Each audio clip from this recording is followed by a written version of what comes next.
አሁን ያለነው ጌታችን ሞትን ዳርጎ ከተነሳ በ40ኛው ቀን ከዚህች ቦታ ላይ ነው ያረገው። እችት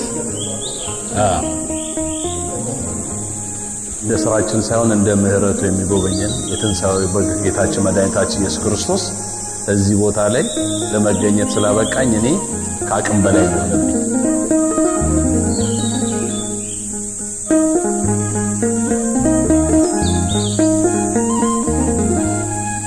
ኃጢአቴ እንደ ስራዬ እዚህ ቦታ ለኔ ለመቆም አይገባኝም።